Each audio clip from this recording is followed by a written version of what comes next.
Good morning, BBA section.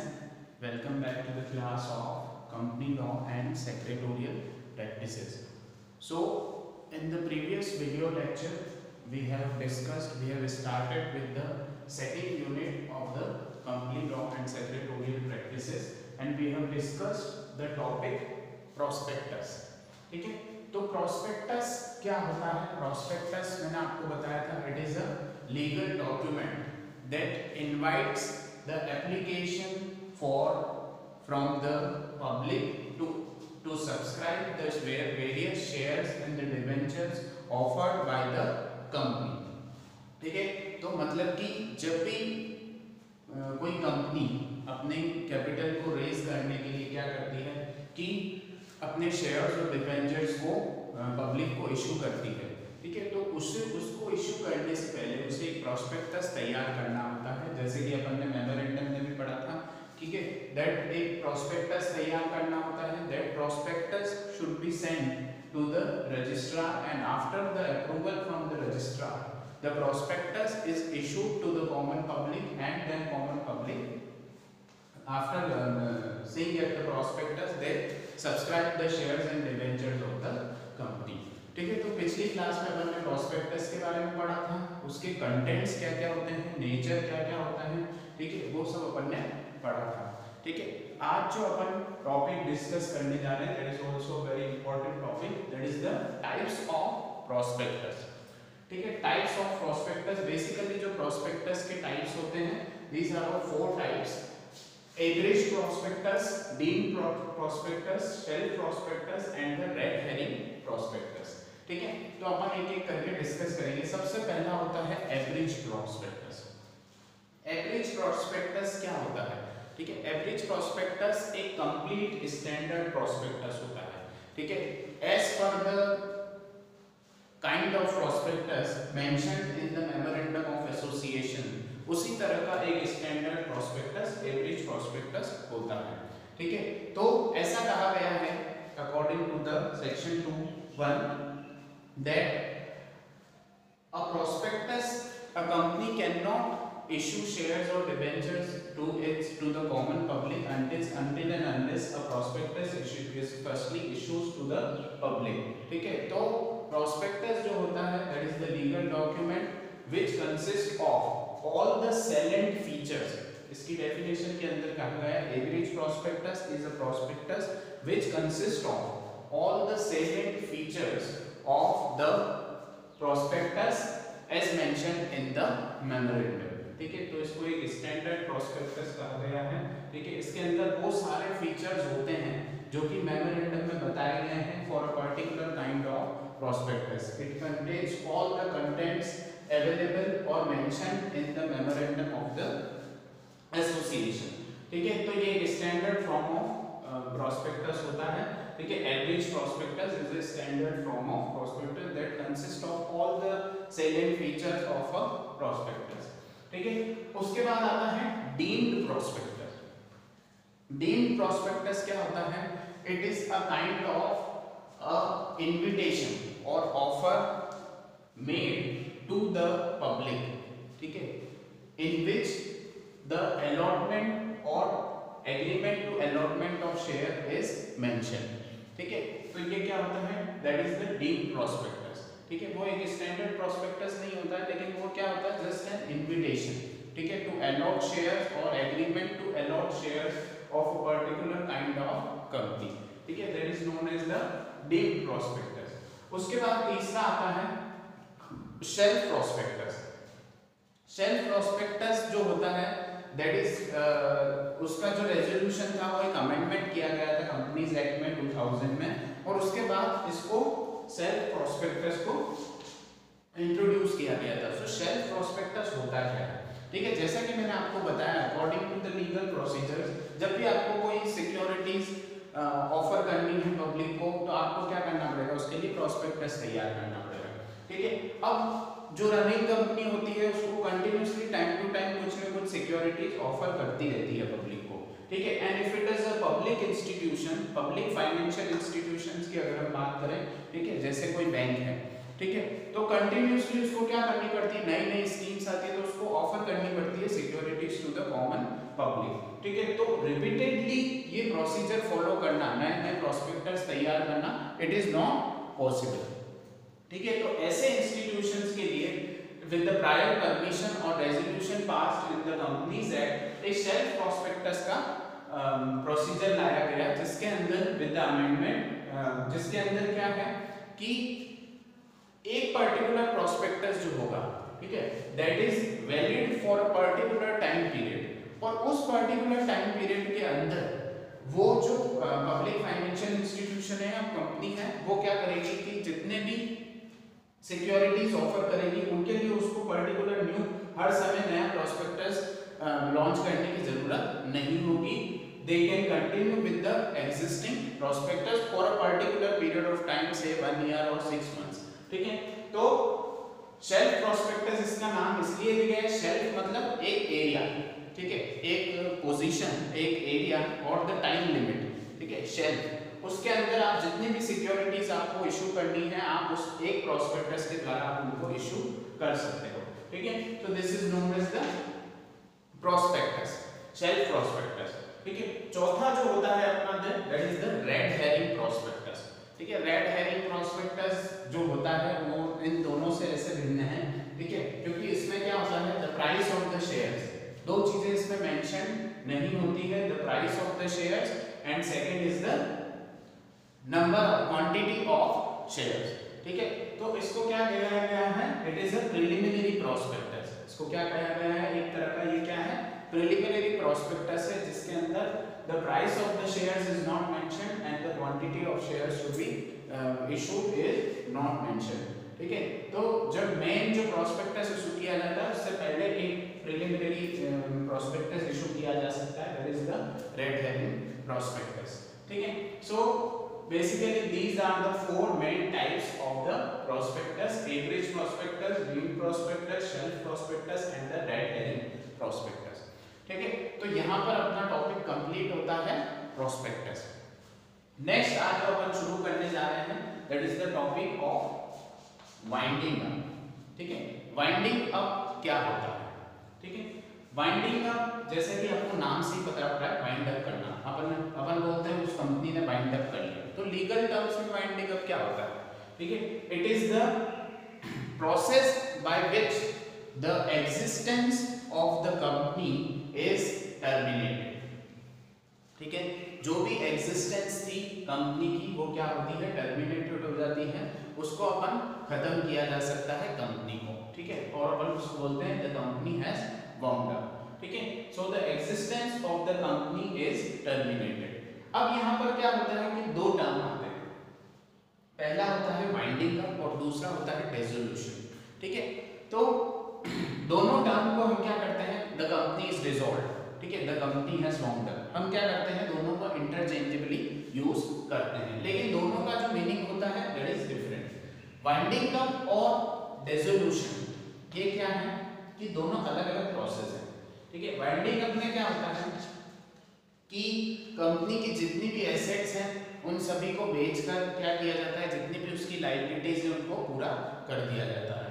ठीक है, but the name of the company still exist here in this stage. लेकिन dissolution में क्या होता है, the name of the company is removed from the books of the और the records of the companies act. ठीक है, तो company का नामो निशान डिसोल्यूशन में मिट जाता है, कंपनी अब किसी भी उस नाम से नहीं जानी जाएगी। ठीक है, so the existence of company is terminated from here. ठीक है, तो ये वाइंडिंग अप और डिसोल्यूशन दोनों अलग अलग टर्म है। ठीक है, अब एक इंपॉर्टेंट टॉपिक पे आते हैं अपन, मोड्स ऑफ वाइंडिंग अप और the methods of winding up of a company. ठीक है, अब इसके अंदर बेसिकली अपन तीन मेथड पढ़ेंगे, compulsory winding up, voluntary winding up and super winding under the supervision of the court. ठीक है, तो कंपल्सरी वाइंडिंग सबसे पहले अपन शुरू करेंगे कंपल्सरी वाइंडिंग। ठीक है, कंपल्सरी वाइंडिंग अप के अंदर क्या है कि कोर्ट जो होता है, ठीक है, वो एक रेजोल्यूशन पास करके क्या एक पिटीशन पास करके कंपनी को वाइंड अप कर सकता है। ठीक है, अब कुछ ग्राउंड्स होते हैं, कुछ रीजंस होते हैं जिनके बेसिस पे कंपनी को वाइंड अप किया जा सकता है। ठीक है, पहला है special resolution that company should be wound up by the court. ठीक है, तो कोर्ट क्या करता है, स्पेशल रेजोल्यूशन पास करके उस कंपनी को वाउंड अप कर सकता है। दूसरा होता है कंपनी अनएबल टू पे इट्स डेब्ट्स, जो कंपनीज की लायबिलिटीज हैं, जो डेब्ट्स हैं, वो कंपनी अगर पे नहीं कर पा रही है, ठीक है, and the petition is filed with the court regarding the winding of the company, then the court can order on the petition that the company should be wind up, ठीक है, if it is not able to pay its debts or the liabilities. तीसरा होता है does not commence its business within a year of its incorporation, यदि company ने जब से वो इनकॉर्पोरेट हुई है, ठीक है, उसके 1 साल तक बिजनेस को अभी तक कमेंस नहीं किया है, ठीक है, तो certificate of commencement of business is achieved by the company but the company has not commenced it's business with in the period of 1 year, ठीक है, तो ऐसे केस में भी क्या कहते हैं, कंपनी को कंपल्सरी वाइंड अप कोर्ट द्वारा किया जा सकता है, ठीक है, और अगर 1 साल की हम कमेंसमेंट से बात करते हैं और इनकॉर्पोरेशन से बात करते हैं, या फिर अगर 1 साल तक कंपनी ऑपरेट ही नहीं की है, ठीक है, इनकॉर्पोरेशन के बाद वो ऑपरेट की है लेकिन 1 साल तक उस कंपनी ने ऑपरेट नहीं किया है, तो भी उसको क्या किया जा सकता है, वाइंड अप किया जा सकता है bye filing a petition under the court, ठीक है। चौथा होता है if the period is over or the event occurred which through which the company is to be dissolved by the memorandum of association of the article of association, मतलब यहाँ पर क्या है कि बहुत सी कंपनीज जो होती है वो एक ऑब्जेक्टिव से एस्टैब्लिश हुई है, इनकॉर्पोरेटिव, जब वो ऑब्जेक्टिव खत्म हो जाता है तो उसको क्या किया जा सकता है, वाइंड अप किया जाता है bye filing a petition under the court, ठीक है। और दूसरा, कोई ऐसा इवेंट अगर हो गया है, ठीक है, जिसको मेंशन किया गया था एमओए में कि अगर ऐसा इवेंट होता है तो उसी समय क्या करना पड़ेगा कि कंपनी को वाइंड अप करना पड़ेगा, ठीक है, तो उस समय भी अपन कंपनी को वाइंड अप कर सकते हैं बाय कंपल्सरी वाइंडिंग अप, ठीक है। अगर कोर्ट को लगता है, ठीक है, कि ये सही है, न्यायपूर्ण है that the company should be wound up, ठीक है, अब कुछ रीजंस ऐसे हो सकते हैं जिससे कोर्ट के पास पिटीशन जाता है और कोर्ट को लगता है कि न्यायपूर्ण है कि इस कंपनी को बंद कर दिया जाना चाहिए, ठीक है, तो वो भी just and equitable that the company should be wind up. छठा होता है अनलॉफुल पर्पस, ये भी बहुत इंपॉर्टेंट है, if the company is running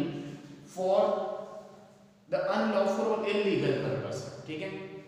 7th point भी सिक्योरिटी ऑफ द नेशन से जुड़ा हुआ है, तो दोनों का अपन कंबाइन करके पढ़ते हैं। For if it is the company, the existence of the company is affecting the peace, security and welfare of the public, the common public, then it can be wound up by the court, or if it is a threat to the security of the nation, जैसे कोई भी company है, if it is involved in the terrorist activity or if it is funding, अगर ये prove हो जाता है if it is funding the terrorist activity, तो उसकी वाइंडिंग अप की जा सकती है, ठीक है। और लास्ट जो होता है if it ceases to get the members, ठीक है, बहुत कम केसेस में ऐसा होता है, प्राइवेट कंपनी है तो उसको 2 मेंबर्स, जो अपन ने डिस्कस किए थे characteristics when we were studying the classification of company, कि प्राइवेट कंपनी है तो 2 मेंबर्स का होना आवश्यक है, और अगर पब्लिक कंपनी है तो 7 मेंबर्स का होना आवश्यक है। अगर ये नहीं हो पाता है तो भी कंपनी को वाइंड अप किया जा सकता है, ठीक है। सेकंड जो आता है अपना voluntary winding up. Voluntary winding up क्या होता है, winding up with the will of the member और बाय द क्रेडिटर। इसमें 2 चीजें होती हैं, तो ऑर्डिनरी और स्पेशल रेजोल्यूशन पास करके वॉलंटरी वाइंडिंग अप किया जा सकता है। ऑर्डिनरी रेजोल्यूशन में क्या होता है कि कारण क्या होता है, इफ द टाइम पीरियड, ठीक है, टाइम पीरियड जिसके लिए कंपनी खुली थी वो अब खत्म हो गया है, तो उसको वॉलंटरी वाइंड अप किया जा सकता है मेंबर द्वारा, या फिर स्पेशल रेजोल्यूशन। स्पेशल रेजोल्यूशन इसके अलावा अगर कोई भी कारण है, ठीक है, तो वो स्पेशल रेजोल्यूशन पास करके वाइंड अप किया जा सकता है, ठीक है। अब यहाँ पर क्या है, wind up by the members और द क्रेडिटर। अगर मेंबर्स के द्वारा वाइंड अप करना है तो सबसे पहले जो मेंबर्स होंगे उनको ये डिक्लेरेशन देना है that the company is solvent, ठीक है, कंपनी जो दिवालिया नहीं घोषित हुई है, कंपनी हैज नो डेब्ट्स, ठीक है, किसी भी प्रकार का उधार नहीं है कंपनी के पास, ठीक है। तो वो क्या करते हैं, बोर्ड ऑफ डायरेक्टर्स की एक मीटिंग बुला सकते हैं, उसमें वो एक एफिडेविट पे साइन कर सकते हैं that the company has no debts to pay, if any, अगर कोई डेब्ट्स होते हैं तो तो वो 3 साल में उनको चुका देगा। एफिडेविट में ये लिखा जाता है कि after the commencement of the winding up of the company the debts will be repaid within the 3 years. ठीक है, उसके बाद आता है क्रेडिटर्स वाइंडिंग अप। ठीक है, क्रेडिटर्स वाइंडिंग अप के अंदर क्या होता है, रेजोल्यूशन पास किया जाता है, लेकिन स्पेशल रेजोल्यूशन पास किया जाता है, लेकिन जो डायरेक्टर्स होते हैं वो उनकी डिक्लेरेशन नहीं दे पा रहे हैं फॉर देयर लायबिलिटी, मतलब कि उनके ऊपर डेब्ट है। ठीक है, तो उसमें क्या किया जा सकता है, वो एक मीटिंग बुला सकते हैं क्रेडिटर्स की। ठीक है, और उस क्रेडिटर्स की मीटिंग में वो क्या करेंगे, पूरा स्टेटमेंट देंगे कि कितना स्टेटमेंट और अकाउंट अफेयर्स, जिसमें वो बताएंगे कि किस पार्टी का कितना क्रेडिटर है, कितना क्रेडिट ड्यू है। ठीक है, और उसके बाद एक रेजोल्यूशन पास करके जो भी डिसीजन होता है मीटिंग के अंदर उसको एक रेजोल्यूशन की तरह पास किया जाता है, एंड जो भी डिसीजन आता है that is approved with in the 10 days of the meeting. ठीक है, उसके बाद आता है तीसरा, winding under the supervision of the court. ठीक है, अब इसके अंदर क्या होता है, it is also voluntary winding up के अंदर बात क्या होता है कि अगर कोर्ट को लगता है कि उसका इंटरफेरेंस इस वाइंडिंग अप में जरूरी है। ठीक है, अब कैसे लगेगा, ठीक है, तो जैसे वॉलंटरी वाइंडिंग अप पूरा था, ठीक है, लेकिन अगर कोर्ट के पास कोई एप्लीकेशन जाती है, ठीक है, बाय द क्रेडिटर और द लिक्विडेटर और द मेंबर इटसेल्फ, ठीक है, और एनी अदर पार्टी की यहाँ पर वॉलंटरी वाइंडिंग अप हो रहा है, लेकिन वी वांट योर इंटरफेरेंस, तो कोर्ट उसमें एक रेजोल्यूशन पास करके इंटरफेरेंस कर सकता है।